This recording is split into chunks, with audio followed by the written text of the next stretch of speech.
Justru pendidikan diciptakan untuk menghasilkan tenaga-tenaga kerja yang terampil, namun mendapatkan upah yang minim. Itu sama seperti budak. Budak di zaman intelektual dipekerjakan di pemerintahan Belanda. Budi Utomo sendiri dilahirkan di lokasi ini pada tanggal 20 Mei tahun 1908. Yang tidak hanya Jawa sentris, yang tidak hanya berpusat pada kebudayaan Jawa. Yuk, hiji dua telo. Open your mind.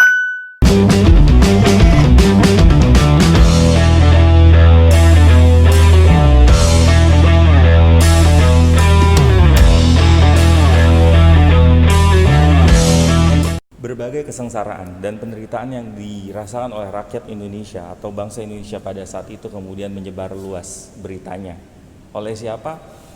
Ada tulisan yang kemudian disebarluaskan oleh Edward Louis Dekker pada tahun 1860 atau yang kita kenal sebagai sekarang nama penanya adalah Multatuli. Di sana dia menceritakan bahwa terjadi sistem tanam paksa, adanya kemiskinan, adanya wabah kelaparan terjadi di mana-mana. Rakyat selalu dibayangi oleh rasa ketakutan dan ancaman akan kematian. Dan ternyata tulisan tersebut menyebar luas kepada masyarakat Belanda yang ada pada saat itu. Dan ternyata pada saat itu merubah atau mengubah pandangan masyarakat Belanda terhadap kebijakan-kebijakan yang dilakukan oleh pemerintah kolonial Belanda pada saat itu. Dan apa yang terjadi? Yang terjadi adalah banyaknya desakan kepada pemerintah kolonial Belanda untuk tidak melakukan lagi sistem tanam paksa. Maka kemudian kita mengenal istilah lain, muncul kebijakan lain, yaitu politik etis, di mana politik etis ini adalah sebuah politik balas budi yang dirancang oleh pemerintahan Belanda untuk memberikan kesejahteraan dan peningkatan mutu kehidupan yang ada dalam masyarakat Hindia Belanda pada saat itu. Dan namun apa yang terjadi? Kebijakan tersebut juga kemudian disalahgunakan. Politik etis sendiri itu adalah politik di mana program-program yang dilakukan oleh pemerintah Belanda, yaitu menghidupkan irigasi, emigrasi itu memindahkan masyarakat dari tempat yang padat ke tempat yang lebih jarang penduduknya gitu, dan juga memajukan pendidikan.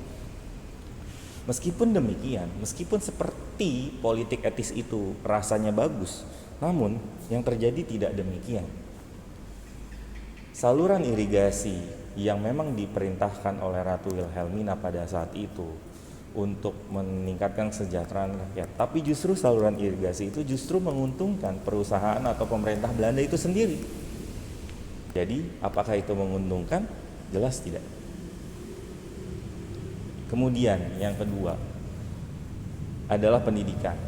Misalnya, pendidikan dianggap adalah sebagai salah satu cara untuk memberikan hutang budi atau memberi hutang budi, balas budi kepada bangsa Indonesia pada saat itu. Namun yang terjadi apa? Justru pendidikan diciptakan untuk menghasilkan tenaga-tenaga kerja yang terampil, namun mendapatkan upah yang minim. Itu sama seperti budak di zaman intelektual dipekerjakan di pemerintahan Belanda, namun dengan gaji yang murah. Perjuangan-perjuangan yang kemudian muncul di tahun setelah pergerakan-pergerakan atau perjuangan daerah itu dibabat habis, memang muncul di zaman politik etis. Dengan adanya politik balas budi yang dilakukan oleh pemerintah Belanda, tapi justru dimanfaatkan juga oleh para intelektual muda Indonesia pada saat itu. Karena mereka dapat mengakses pendidikan, mereka bisa melihat dunia luar, mereka dapat mengetahui celah dan kekurangan pemerintah Belanda itu sendiri, dan mereka bisa untuk melakukan perlawanan. Kenapa? Karena memang sudah dibekali secara pemikiran. Itu yang terjadi. Dan adanya politik etis membangkitkan semangat rakyat Indonesia, bangsa Indonesia pada saat itu untuk meningkatkan kesadaran akan kebersamaan menjadi sebuah bangsa. Dan maka dari itu kita kenal sekarang istilahnya kebangkitan nasional. Dalam bidang pendidikan sendiri, politik etis melahirkan berbagai jenjang pendidikan yang kemudian bisa diakses oleh bangsa Indonesia. Apakah untuk semua kalangan? Tentu tidak. Hanya kalangan tertentu yang kemudian bisa mengakses pendidikan di zaman politik etis. Maka kita mengenal ada istilah sekolah namanya HIS atau setingkat sekolah dasar untuk saat ini, atau MULO setingkat SMP atau AMS setingkat SMA, dan juga pendidikan kejuruan seperti HIK, yaitu sekolah guru, Hogere Kwek School, pendidikan guru atas, atau OSVIA, para calon pegawai pemerintah yang nanti juga tentu akan dibayarnya murah. Dan yang terakhir adalah Stovia. Dan Stovia di tempat ini melahirkan banyak tokoh-tokoh yang kemudian justru bukan untuk menghambakan dirinya kepada Belanda lagi, tapi justru untuk melawan Belanda dengan cara yang lebih elegan. Tidak lagi dengan menggunakan angkat senjata, tapi menggunakan akal dan pikiran. Menariknya, yang dilakukan oleh para pelajar Stovia yang merupakan orang-orang terpilih dan orang-orang yang sangat cerdas dari beragam dan berbagai wilayah yang ada di Indonesia, mereka tidak hanya belajar seperti yang tergambar pada diorama ini. Tidak hanya belajar mengenai tentang kedokteran saja, tapi mereka juga belajar mengenai ilmu geografi, politik, sosial, budaya, dan lain sebagainya. Karena pada dasarnya Stovia ini diperuntukkan untuk menciptakan dokter-dokter dari pribumi yang kemudian bisa membantu Belanda untuk menghadapi krisis kesehatan, wabah yang pada saat itu terjadi, yaitu cacar salah satu diantaranya. Politik etis yang kemudian disadari oleh Belanda nyatanya menjadikan sebuah bumerang bagi Belanda, karena mereka menyadari bahwa orang-orang Indonesia justru melakukan perlawanan dengan cara-cara intelektual. Namun apa yang terjadi? Belanda tidak hanya diam. Belanda kemudian membuat strata atau tingkatan lapisan masyarakat dalam sistem hukum yang kemudian diterapkan juga di Indonesia pada saat itu. Maka kita mengenal ada istilah namanya Eropa di lapisan yang paling atas, lapisan kedua adalah timur asing, dan lapisan bawah adalah pribumi. Di ruangan ini menjadi salah satu tempat di mana Budi Utomo berdiri. Orang-orang terpilih, orang-orang terpelajar, namun tetap peduli terhadap sesama, tetap peduli kepada rakyat yang sedang ditindas, tetap peduli kepada kondisi bangsa yang sedang tidak baik-baik saja karena ulah dari pendudukan Belanda yang sudah sangat lama. Dan adanya politik etis memberikan ruang kepada para terpelajar ini, pelajar-pelajar dari berbagai daerah yang didominasi oleh pelajar-pelajar dari Jawa yang sekolah Jawa di sini, sekolah kedokteran Jawa, sekolah dokter Jawa di sini, dan akhirnya mereka memiliki kesempatan untuk menyatukan ide-ide, gagasan-gagasan yang luar biasa. Mereka menyampaikan mengenai cita-cita bangsa Indonesia ke depan seperti apa, tidak hanya untuk kepentingan diri mereka sendiri, tapi untuk kepentingan orang yang banyak.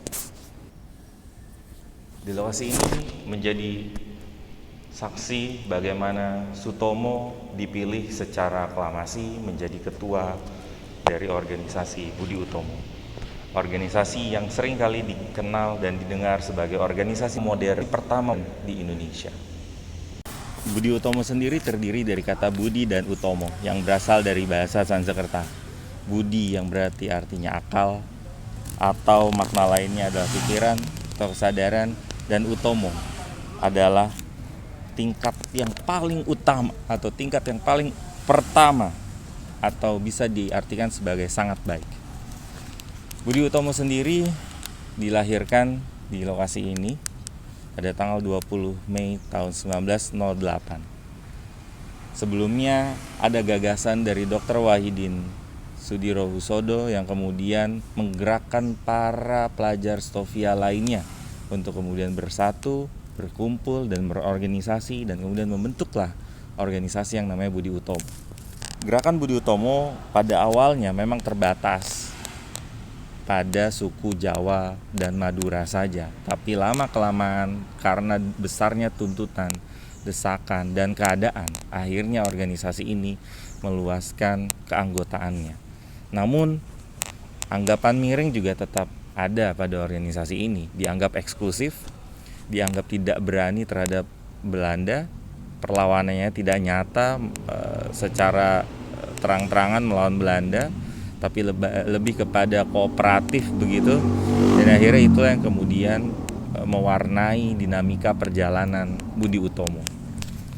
Dan selama di asrama yang terdiri dari berbagai daerah ini, asrama ini kemudian menjadi salah satu tempat untuk mereka mengakrabkan diri, sehingga muncullah sebuah persaudaraan yang kemudian mengkristal menjadi sebuah semangat kebangsaan, yaitu semangat kebangkitan nasional. Adanya ikatan kebersamaan, persaudaraan yang sangat luar biasa justru kemudian memunculkan sebuah semangat yang tadi sudah saya sampaikan. Semangat untuk berjuang, tidak hanya untuk berpikir kepada dirinya sendiri, tapi untuk berpikir bagaimana orang yang ada di luar sana. Orang-orang terpilih tersebut, orang-orang terpelajar tersebut, kemudian saling berinteraksi satu dengan lain secara rutin, dan memunculkan kebersamaan yang tadi sudah saya sampaikan. Lantas, setelah muncul sebuah kebersamaan, muncul sebuah rasa kesadaran bahwa mereka meyakini bangsa Indonesia sedang tertindas. Mereka memutuskan untuk membentuk sebuah organisasi yang kemudian kita kenal salah satunya adalah Budi Utomo, yang kemudian lahir dari Stovia. Dan perjuangan menggunakan kekuatan pemikiran, intelektualitas adalah salah satu cara yang baru dan efektif untuk mengusir penjajah ternyata. Dan itu ternyata tersaji karena memang politik etis yang digunakan oleh Belanda pada saat itu justru dimanfaatkan dengan baik oleh para pelajar intelektual tersebut.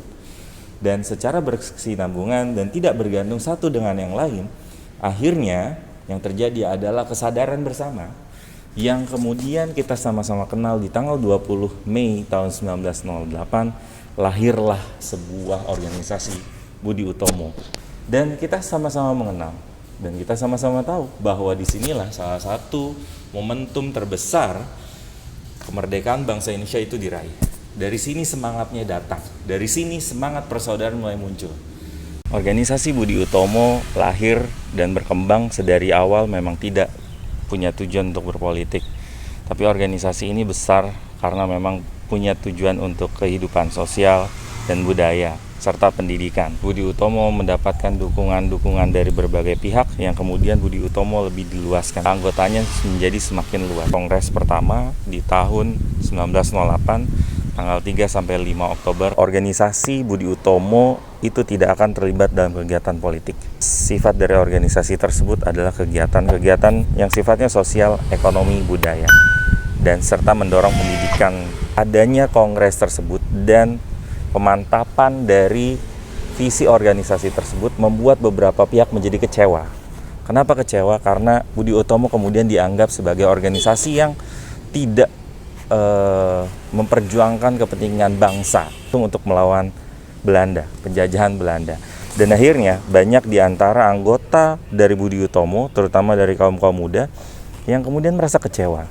Setelah merasa kecewa, apa yang mereka lakukan? Satu persatu kemudian mereka mengundurkan diri dari organisasi Budi Utomo.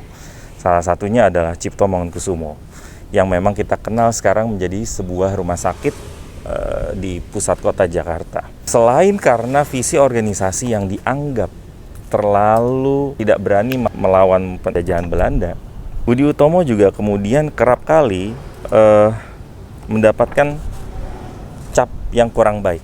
Apakah cap tersebut? Capnya adalah ada anggapan bahwa Budi Utomo itu hanya didominasi oleh para bangsawan yang berasal dari suku Jawa, dan kegiatannya lebih banyak mengarah kepada kegiatan-kegiatan kebudayaan Jawa.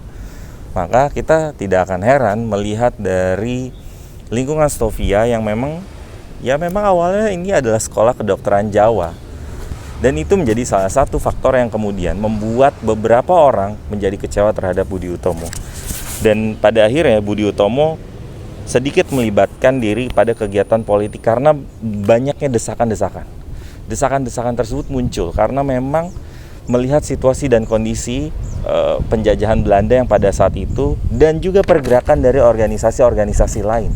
Salah satunya adalah organisasi yang kemudian diciptakan oleh Cipto Mangunkusumo, yaitu Indis Partij, yang dibuat bersama dua kawannya dan mereka dikenal sebagai Tiga Serangkai. Apa yang dilakukan sama Budi Utomo, apa yang dilakukan oleh Budi Utomo dalam melibatkan diri pada kegiatan politik, tidak secara langsung, tidak melawan pemerintah Belanda secara langsung, tapi lebih melibatkan kepada duduk sebagai anggota dari Volksrat, atau zaman sekarang seperti anggota DPR RI ya. Perwakilan Budi Utomo di Volksrat itu tidak kemudian mendapatkan dukungan yang atau simpati dari banyak orang. Kenapa? Karena lagi-lagi Budi Utomo dianggap bersikap moderat, tidak berani ke kanan, tidak berani ke kiri, membuat kegiatan-kegiatan Budi Utomo tidak dicurigai, seperti halnya kegiatan-kegiatannya Cipto Mangunkusumo dan Tiga Serangkai di Indis Partij atau Sarekat Dagang Islam yang berubah menjadi Sarekat Islam, atau organisasi-organisasi lain yang kemudian menunjukkan diri bahwa mereka melawan secara terang-terangan terhadap pemerintahan kolonial Belanda pada saat itu. Kemudian Budi Utomo perlahan demi perlahan semakin hadirnya organisasi-organisasi lain yang lebih heterogen, yang tidak hanya Jawa sentris, yang tidak hanya berpusat pada kebudayaan Jawa, menyebabkan Budi Utomo mengalami kemunduran secara perlahan demi perlahan. Ditambah juga dengan sikap Budi Utomo terhadap pemerintah kolonial Belanda yang sangat moderat, tidak berani melawan. Akhirnya apa yang terjadi? Budi Utomo secara perlahan-lahan mundur dan tanda kutip seperti dilupakan. Dan meskipun demikian, Budi Utomo tetap memberikan warna terhadap pergerakan nasional, memberikan warna kepada semangat yang kemudian melahirkan kesadaran nasional, atau yang kita sebut sekarang kebangkitan nasional. Rasa nasionalisme yang dipupuk, rasa ingin bersatu, ingin memberikan kontribusi kepada bangsa dan negara, salah satunya juga didapat dari area ini, area di mana tempat lahirnya organisasi Budi Utomo. Mengutip pernyataan dari Dr. Sutomo yang pada saat itu dia menyatakan, suatu saat nanti saya yakin nasib kita akan ditentukan oleh kita sendiri. Itulah salah satu corak yang diberikan oleh Budi Utomo kepada bangsa Indonesia. Dan maka dari itu Presiden Soekarno meyakini bahwa semangat nasionalisme, rasa persatuan yang diiringi dengan cita-cita nasional yang memang dirumuskan oleh Budi Utomo menjadi sebuah hari yang harus kita pelajari, harus kita ingat, dan kita harus maknai bersama. Setiap tanggal 20 Mei kita sama-sama mengenal Hari Kebangkitan Nasional, di mana di tanggal tersebut lahirlah organisasi pertama yang dianggap modern, memiliki cita-cita nasional, dan memiliki kontribusi untuk kepentingan bangsa secara luas. Kelahiran Budi Utomo seolah-olah menjadi tonggak lahirnya sebuah bangkitnya perlawanan pemikiran. Dan Sarekat Islam menjadi salah satu organisasi yang kemudian bertransformasi menjadi organisasi yang melawan pemerintah kolonial Belanda. Meskipun dalam proses sejarahnya Sarekat Islam ini mengalami berbagai macam dinamika dan yang hingga saat ini masih ada perdebatan. Misalkan mengenai kelahiran Sarekat Islam yang berawal dari Sarekat Dagang Islam yang dipelopori oleh Haji Samanhudi. Masih ada perdebatan mengenai tanggal dan tahun pembuatan organisasi Sarekat Dagang Islam. Sarekat Dagang Islam ada yang menyebutkan dalam beberapa literatur dibentuk pada tahun 1905, tapi belum memiliki visi secara nasional untuk melawan kolonial Belanda. Sarekat Dagang Islam pada saat itu hanya dibentuk untuk menyeimbangkan orang-orang pribumi melawan pedagang-pedagang yang berasal dari etnis Tionghoa pada saat itu di Solo yang dibentuk oleh Haji Samanhudi. Namun kemudian Sarekat Dagang Islam juga ada beberapa literatur disebutkan didirikan juga oleh Tirto Adisutio yang mendirikan Sarekat Dagang Islam di Jakarta di tahun 1909. Namun dari semua literatur tersebut kita bisa ambil satu benang merahnya. Benang merahnya adalah bahwa Sarekat Islam melakukan perlawanan. Meskipun awalnya adalah sebagai sarekat perdagangan yang dihuni oleh orang-orang Islam, pedagang-pedagang Islam, tapi kemudian mereka bersepakat untuk sama-sama melawan pemerintah kolonial Belanda, khususnya yang dilakukan oleh Sarekat Islam secara keras yang dibentuk oleh Haji Umar Cokroaminoto di Surabaya pada saat itu. Keanggotaan Sarekat Islam sendiri adalah terbuka untuk semua lapisan, tidak hanya pedagang saja, tidak hanya orang atas, bangsawan atau orang rakyat jelata tidak, tapi untuk semua lapisan. jumlah anggota dari Syarikat Islam ini semakin lama semakin besar, dan Syarikat Islam ini kemudian menjadi momok berbahaya bagi pemerintah kolonial Belanda. Kenapa? Karena pemikiran radikal Kosok Raminoto dan murid-muridnya, salah satunya adalah Soekarno, Aun dan lain sebagainya, kemudian membawa Syarikat Islam menjadi organisasi yang besar dan kemudian membuat Belanda sangat berhati-hati terhadap organisasi. Coraknya bukan lagi berdagang, tapi benar-benar mengikut kekuatan orang Islam. Dan menariknya, tokoh-tokoh yang menjadi murid Kosok Raminoto kemudian adalah tokoh-tokoh yang kemudian di sebuah negara yang merdeka di tahun 1940. Jadi kalau kita lihat dalam fasenya adalah misalkan kedatangan VOC, kemudian VOC dan pemerintahan Belanda mengeksploitasi Indonesia begitu besar, kemudian mendapatkan perlawanan dari tokoh-tokoh daerah, tapi semua gagal. Dan muncul di era 1900-an yang dikenal juga sebagai era pergerakan nasional, yang dimulai salah satunya adalah oleh Budi Utomo, Syarikat Islam, Jong Java, ada Indis Partij, ada Muhammadiyah, ada Perhimpunan Indonesia para pelajar yang disekolahkan di Belanda, itu juga sama. Dan akhirnya itu yang kemudian mendorong semangat dan bangkitnya kesadaran bahwa Indonesia harus merdeka. Yang awalnya Budi Utomo hanya membangkitkan semangat kesadaran bersama, tapi kemudian mengkristal, memuncak menjadi satu, bahwa Indonesia harus merdeka. Dan itu dialami dengan banyak proses dan tidak membutuhkan waktu yang sangat sebentar, tidak, tapi sangat membutuhkan waktu yang cukup lama. Bahkan seperti yang tadi saya sampaikan, murid-murid Cokro Aminoto kita kenal, ada Soekarno, ada Sumaun, ada Darsono, ada Tamalaka, Alimin, dan lain sebagainya, merupakan tokoh-tokoh yang kemudian juga terlibat dalam proses pembentukan negara Indonesia menjadi negara Indonesia yang merdeka. Adanya politik etis juga kemudian memberikan kesempatan kepada pelajar-pelajar Indonesia yang memiliki akses untuk bisa sekolah di negeri Belanda, dan itu diizinkan oleh pemerintahan Belanda. Dan apa yang terjadi? Justru orang-orang yang belajar di Belanda, khususnya salah satu diantaranya ada Dr. Sutomo yang memang menjadi bagian dari Budi Utomo, bersama dengan Iwa Kusuma Sumantri, Muhammad Hatta dan lain sebagainya, menjadi organisasi yang radikal, menjadi organisasi yang sangat keras menentang penjajahan yang ada di Hindia Belanda pada saat itu. Dan apa yang terjadi? Mereka mendesak kepada rakyat Indonesia pada saat itu, bangsa Indonesia, untuk mendirikan negara sendiri dan lain sebagainya, sehingga adanya propaganda atau ajakan dari Muhammad Hatta ketika Muhammad Hatta menjadi ketua dari Perhimpunan Indonesia untuk memerdekakan bangsa Indonesia. Dan dari situlah perlawanan untuk menjadi sebuah negara bangsa, menjadi sebuah negara Indonesia juga disiarkan, diteriakkan, dikumandangkan dari luar Indonesia. Berdirinya Budi Utomo seolah-olah membangkitkan kesadaran sebagai bangsa Indonesia yang harus bersatu untuk melawan penjajahan kolonialisme Belanda.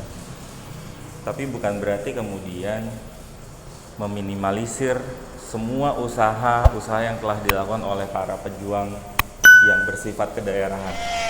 Cut Nyak Dien, Patimura, Sultan Agung, Tirtayasa misalkan, hingga Pangeran Diponegoro, Tuanku Imam Bonjol dan lain sebagainya. Tapi justru menguatkan, sehingga menjadikan pelajaran bagi pergerakan nasional yang mulai muncul di tahun 1900-an untuk bergerak dengan strategi yang berbeda. Tidak lagi menggunakan senjata, tapi menggunakan akal dan pikiran.